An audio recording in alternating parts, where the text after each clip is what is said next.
Some of my earliest memories in my life are playing Super Mario 64 and Star Wars Shadow of the Empire. In the third level of Shadow of the Empire, there's this asteroid chase scene where you gotta fly around in space and shoot down TIE fighters. Well, fast forward about 25 years, and now I had the chance to fly around in space, shooting down enemy ships firsthand with Star Wars Squadrons VR. And let me tell you, it is one of the most surreal entertainment experiences I have ever seen. But before we begin, let me acknowledge the fact that unlike my Walking Dead impressions video, where I said I don't care for that franchise, I am the complete opposite when it comes to Star Wars. I do love this franchise. I just recently rewatched all 6 of the mainline Star Wars movies, and yes, that is a knock at the sequel trilogy, and I currently have Knights of the Old Republic and Heir to the Empire in my entertainment rotation. So as you can imagine, I am probably a bit biased here when it comes to the joy I experienced with this game. However, I do feel this is an all-around solid and fun flight simulator slash dogfighting game that is absolutely worth checking out if you have a VR headset. As for me, I used the Quest 2 headset hooked up to my PC via the AMVR link cable. I wasn't messing around with this experience when it came to immersing myself, so I made sure to use my over-the-ear SteelSeries Arctis 7 headset as well. As for my control method of choice, I really do wish I had a flight stick for this experience. However, I do not have one at the time of this video, so I decided to go with the PS5 controller as that is my favorite controller in 2023. I had no issues at all getting this game to run on the VR headset. The toggle VR option did exactly what it said. However, the PS5 controller was registering as a flight stick, so I ended up swapping it out for the Xbox Series X controller, which registered properly as a controller. I don't know if there's some other settings I can mess with to get the PS5 controller to work, but I was fine with using the Xbox controller. Even though Star Wars Squadrons is a little over 2 years old now, I have never actually played it. I knew it had a VR mode, so I wanted VR to be my first experience with it, so I slept on it until the time was right. I really didn't even know the feature set of this game at all. I went into it hoping that there would be a campaign story mode kinda like the Rogue Squadron games, but I half expected it to be a multiplayer only game. To my pleasant surprise, there is both a campaign and multiplayer in this game, so first impressions here content wise is it looks like there are plenty of hours of entertainment to be had here.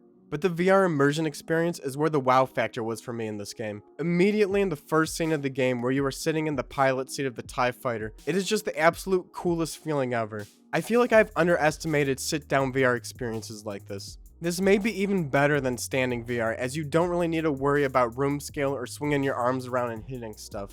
Also, with being sit-down VR, you can play with longer durations, as standing for hours admittedly does make your legs tired over time. But that said, sitting in this cockpit and having that immersive view is just spectacular. And since you have the windows and instruments static in front of your view, it helps tremendously when it comes to motion sickness as you are spinning around in space. Never once did I feel motion sickness while playing this game.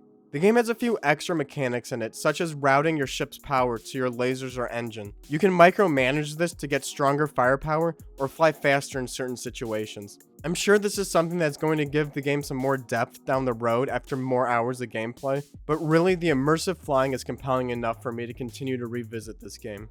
After the TIE Fighter tutorial scene, you get a big dose of dopamine as you get to pilot an X-Wing for the first time, and my god, what an incredible feeling this was. Being able to look left, right, and up through the windows just feels like such a game changer.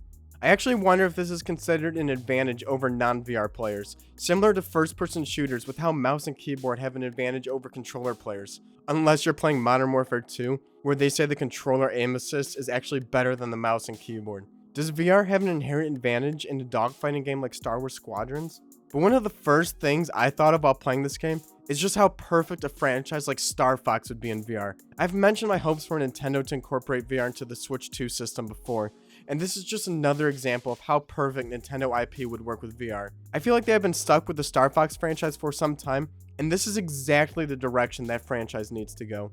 After the X-Wing scene, I found that I only just completed the prologue. I was actually really surprised here because I felt like I was already playing for a good amount of time. This makes me feel like there's actually a nice sized story campaign here. But before logging off for the day, I decided to try a multiplayer match to see how I would do, or if I could even find one.